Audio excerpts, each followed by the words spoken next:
moldaram minha cara. Minha voz uso pra dizer o que se cala. O meu país é meu lugar de fala.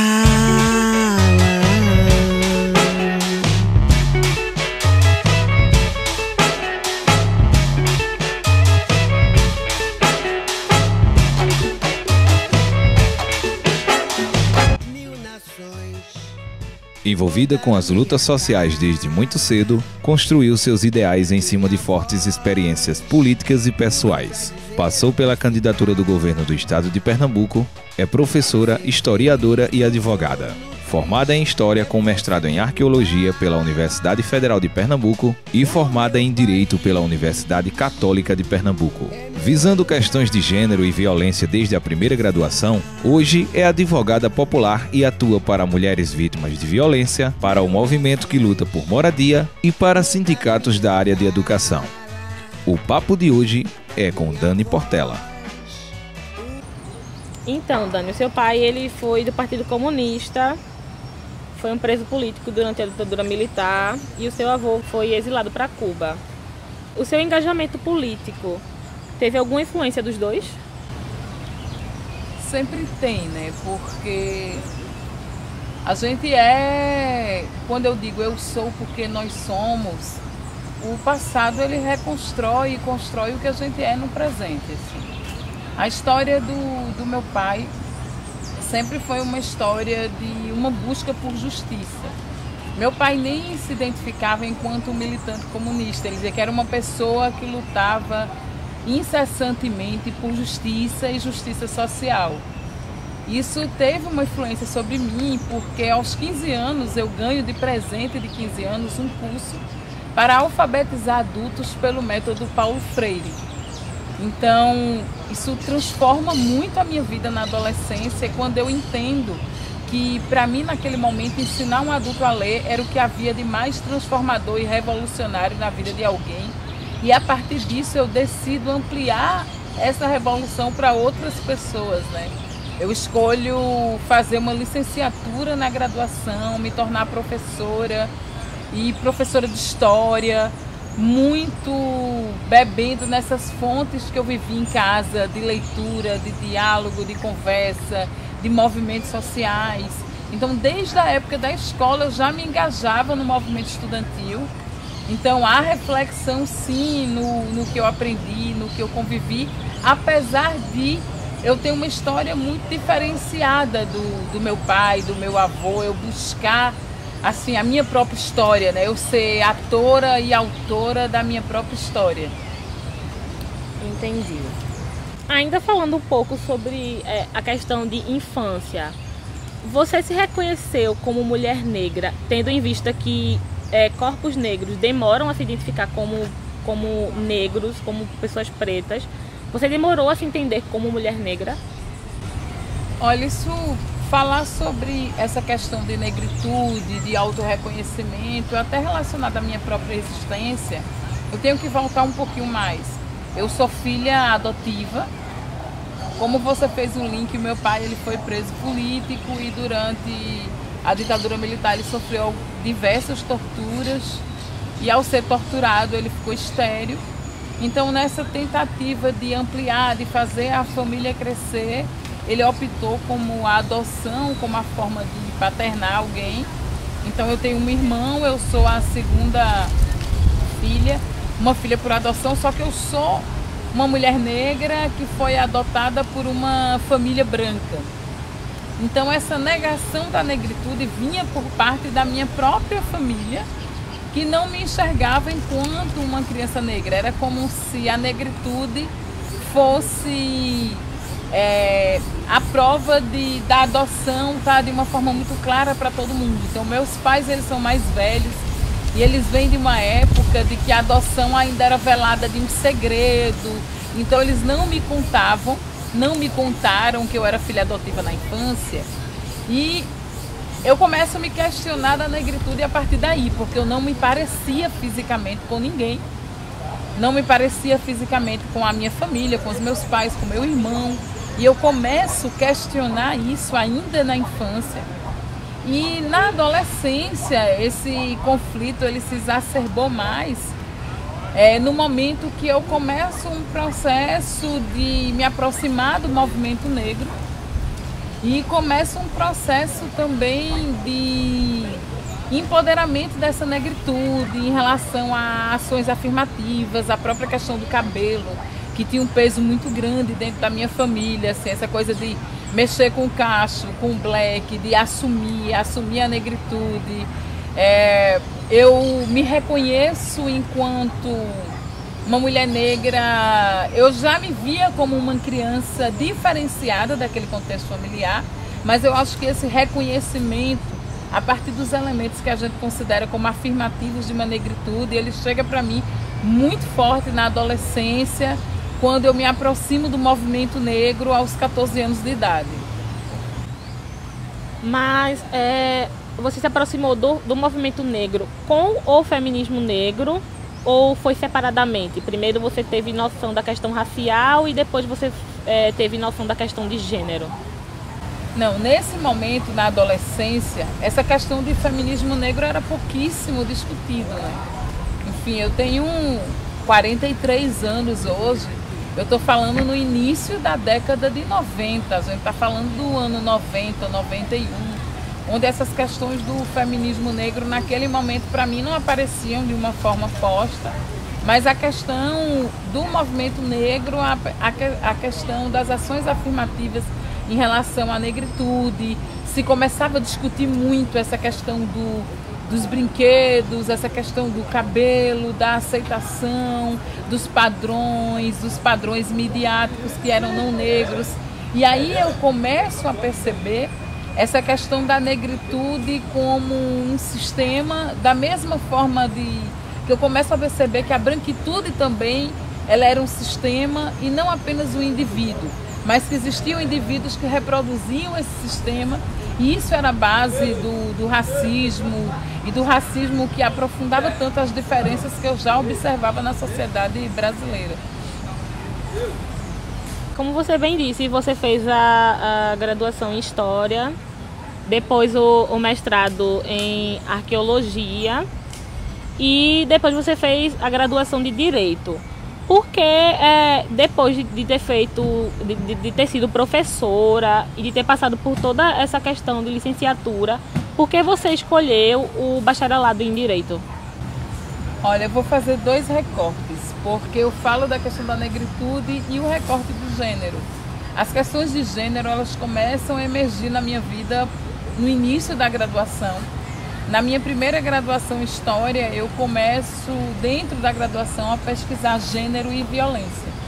Então, há muitos anos, desde do ano de 1994, que eu já começo a me debruçar sobre as questões de gênero. E dentro das questões de gênero, o feminismo vem como uma vertente, e posteriormente a vertente que hoje eu me dedico mais, que é o feminismo negro. Quando eu concluo a graduação de História, eu vou para Arqueologia. História é um curso que eu me identifiquei muito e ainda me identifico. Eu sou professora, eu sou historiadora, nessa perspectiva de aguçar, de pesquisar, de compreender o passado, de ter uma relação muito crítica com a realidade presente e transformadora até. Eu começo a me engajar em alguns movimentos sociais, dentro do movimento feminista, dentro da vertente do feminismo negro e dentro dos movimentos que lutam por moradia. A partir daí, o direito, ele surge para mim num anseio. Eu fui mãe nesse tempo e a maternidade, ela me trouxe um anseio de ficar mais em Recife, por exemplo, porque com arqueologia eu viajava muito, então eu trabalhava sempre viajando e eu fiquei com uma questão muito prática. Eu sou mãe solo, né, de uma adolescente de 15 anos. E na época que ela nasceu, nesse desafio de uma maternidade, de ser mãe solo, nesse contexto de uma sociedade patriarcal, eu queria colocar minha militância em uma outra área que eu me sentisse mais próxima dos movimentos sociais. O direito surge como essa vertente. Eu vou fazer direito para voltar a estudar e dentro do direito eu já volto ao mesmo caminho que eu vinha trilhando na história, que é perceber as questões de gênero. Eu começo a me aproximar dos estudos da então Lei Maria da Penha, que ainda estava no início ali, começando, nascendo. Então eu participei de vários eventos para a elaboração do texto que viria culminar com a Lei Maria da Penha. Começo a estudar essas questões de violência, atrelada à questão da violência doméstica e familiar contra as mulheres. E a partir disso eu faço uma rodada novamente por várias partes do Brasil, discutindo essa questão de patriarcado, poder, violência e a dupla vitimização que as mulheres sofrem quando elas são vítimas pela primeira vez por parte do parceiro ou companheiro de uma violência, e elas são vítimas quando elas procuram o Estado e o Estado não acolhe as demandas dessa mulher de uma forma para resolver ou solucionar parte dos seus problemas. Então o direito veio como essa ferramenta. Eu sou uma advogada popular que advogo para mulheres vítimas de violência, eu sou uma advogada popular que advogo para o movimento que luta pela moradia, para o MTST.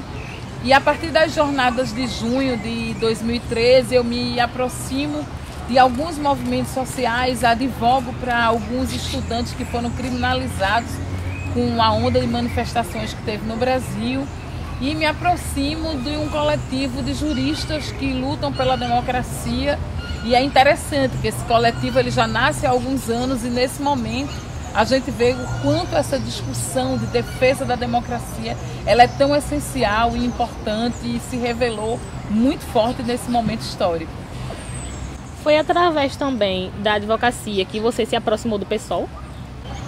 Minha aproximação com o PSOL veio justamente a partir do direito.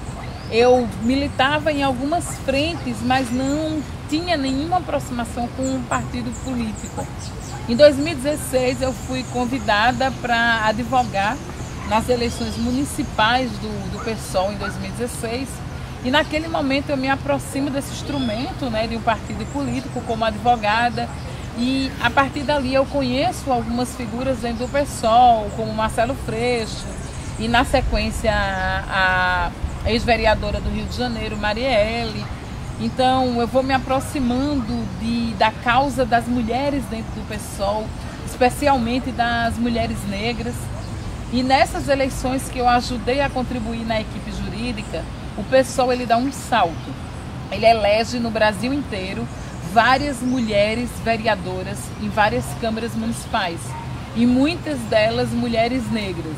Veio a Mari, veio um mandato coletivo com Áurea Carolina em Minas Gerais, Marielle Franco no Rio de Janeiro, elegemos vereadores também aqui em Recife. Então essa onda de pessoas que queriam ocupar a política com uma forma diferente dessa política tradicional, da velha política, eram campanhas mais dinâmicas, campanhas que tinham lugar de fala, que as pessoas se sentiam identificadas com as pautas levantadas, com as bandeiras defendidas, que eu entendi que ali poderia ser um lugar a partir de então. Quando eu levanto a minha bandeira, eu me levanto junto com ela. E aí eu me aproximo, ingresso para o partido e me organizo no partido até hoje, a partir do setorial de mulheres e do setorial de negritude dentro do partido político. Depois do período eleitoral, várias matérias foram publicadas afirmando que Marielle virou semente por causa da quantidade de mulheres eleitas pelo PSOL em todo o Brasil. Coletivo Juntas aqui em Pernambuco, as 4 ex-assessoras de Marielle no Rio, Érica Malugino em São Paulo e tantos outros estados foram tidos como exemplo. Você também se considera uma semente de Marielle? Com certeza, sim. Um lema que Mari repetia muito. É um lema da cultura africana, do Ubuntu. É o lema da campanha de Marielle, eu sou porque nós somos, ou seja, ninguém é sozinho. Você vem desses passos que vêm de muito longe e dentro do PSOL a gente já entendia que as mulheres elas precisavam ocupar espaços de representatividade e poder. Aqui no Brasil as mulheres ocupam muitos pouquíssimos cargos eletivos. A participação das mulheres na política, o Brasil ele perde para países do Oriente Médio, onde as mulheres usam burca e véu, por exemplo. Então era urgente que mais mulheres chegassem nesses espaços, nessas disputas, e mais mulheres negras, partindo da perspectiva de Angela Davis, de que quando uma mulher negra se move, a estrutura da sociedade se move com ela. Marielle, ela tinha essa percepção. Quando a gente fala de semente, aqui o símbolo de Marielle era um girassol, e eu sempre faço essa referência. Em março, quando Marielle ela foi executada num crime político ainda sem resposta, tanto tempo passou e até hoje a gente ainda não sabe nem quem matou, nem quem mandou matar Marielle Franco. A última fala de Marielle na Câmara de Vereadores do Rio de Janeiro, durante uma sessão pública no ato das mulheres do 8 de março, Marielle ela faz a seguinte afirmação: eu não serei mais interrompida. As mulheres, quando saem às ruas na manifestação do 8 de março, daqui a pouco na Candelária, fazem porque entre 83 países o Brasil é o 7º mais violento. E aí, volta a repetir, dados da Organização Mundial de Saúde. Esse quadro segue piorando, aumentando 6,5% no último ano. Por dia, são 12 mulheres assassinadas no Brasil. O último dado que a gente tem no estado do Rio de Janeiro figuram de 13 estupros por dia.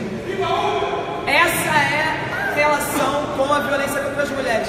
A gente tem um senhor que está defendendo a ditadura e falando alguma coisa contrária a isso. Eu peço que a presidência da casa, no caso de maiores manifestações que vem atrapalhar a minha fala, assim proceda como a gente faz quando a tribuna interrompe qualquer vereador. Não serei interrompida, não aturo o interrompimento dos vereadores desta casa, não aturarei de um cidadão que vem aqui e não sabe ouvir a posição de uma mulher eleita, presidente da Comissão.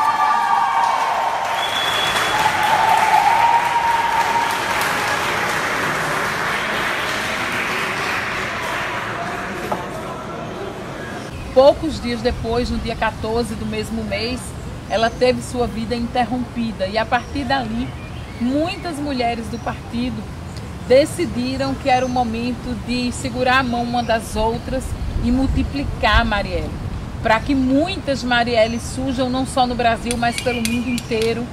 Sempre que uma mulher se levantar na luta por igualdade, na luta por existência, na resistência das mulheres negras, contra o extermínio da juventude negra, contra o encarceramento da juventude negra, essa mulher está fazendo uma semente de Marielle prosperar. Não só essa mulher, essa pessoa, esse homem também. Marielle não era apenas uma mulher negra, era uma mulher negra LGBT, uma mulher lésbica. Então sempre que alguém estiver pautando as questões de gênero, também na defesa da igualdade e da pluralidade das pessoas, é uma semente de Marielle que está florescendo. Sempre que alguém lutar contra a violência policial e defender a democracia, está fazendo Marielle florescer. Então muitas Marielles floresceram nessa primavera, que é, como dizia Che Guevara, eles tiram uma rosa de nós, 2 ou 3, mas eles não conseguem conter a primavera inteira. E essa primavera chegou, a primavera feminista está aí, uma onda no mundo inteiro, e o Brasil não é diferente disso. Se você pudesse escolher um momento marcante que te aconteceu durante o período eleitoral, qual momento você escolheria? Eu vou falar 2 e vou ser bem breve. Certo. Um momento que me despertou, eu sou uma pessoa muito tranquila, uma pessoa muito apaziguadora, e em um dos momentos da eleição me despertou uma coisa meio de ira, no sentido de revolta, de como esse processo eleitoral ele reproduz a lógica da velha política. Eu sempre falava nas capitanias hereditárias de Pernambuco como capitanias hereditárias políticas. E o momento que me causou isso foi quando nós tivemos uma reunião, os representantes ou candidatos a governadores do estado de Pernambuco, com o Fórum Popular de Segurança Pública. Naquela reunião, o Fórum Popular de Segurança Pública, ela trazia um documento para ser assinado como uma carta compromisso com essas candidaturas. E ali tinha um grupo de mães, que eram mães que tiveram seus filhos assassinados. É um coletivo de mães que resistem e lutam por um outro modelo de segurança pública. Então ali, quando eu vejo uma fala do governo do estado, falando sobre números, trazendo dados e estatísticas, e eu começo a me inquietar pensando que os filhos daquelas mulheres que estavam ali, eles não eram números, eles tinham nome, sobrenome e endereço. Quando eu vejo uma segunda fala de um outro candidato a governo que tinha como lema na sua campanha que no meu governo bandido não terá vez, e aquilo novamente me inquieta por questionar qual bandido ele estava falando, se era o bandido de colarinho branco, se era o bandido que muitas vezes faz corrupção dentro dos governos pelo Brasil afora, ou se ele estava falando do filho daquelas mulheres pobres, negras e periféricas que estavam ali, quando um outro candidato que se apresentava como uma alternativa à esquerda falou que para a segurança pública precisávamos de mais presídios humanizados. Aquilo me inquietou, porque eu entendo que a maioria daquelas mães, elas queriam os filhos nos bancos da escola e não nos bancos dos réus. Então isso foi um momento que eu pude colocar para fora muita coisa que me inquieta nesse modelo de segurança pública que criminaliza, que encarcera em massa a nossa juventude, e essa juventude tem uma cor, essa juventude tem um endereço, esse modelo de uma justiça seletiva. Então isso foi um momento muito forte de revolta, de inquietação com esse sistema político. E um outro momento foi já depois da eleição, no segundo turno, no comício do ex-candidato Fernando Haddad, quando eu chego naquele palco, depois do ato do Ele Não, o ato do dia 29 de setembro, que milhares de mulheres mostraram a força que tem, e as mulheres juntas lutando contra todos os retrocessos que vêm sobre o nosso corpo. Então no ato Ele Não foi um ato muito emocionante para mim. E no comício de Haddad, quando eu chego ali na frente, eu vejo uma multidão gritando minha governadora, isso para mim é um reconhecimento, não de mim, Dani, mas de uma coletividade que se sentiu expressada e representada. Vamos fazer uma revolução com o professor. Nós não nos calamos. Minha governadora, minha governadora, minha governadora. Simplesmente, eu queria dizer para você a última coisa. As mulheres negras são a base da estrutura. Tiraram muitas coisas de nós.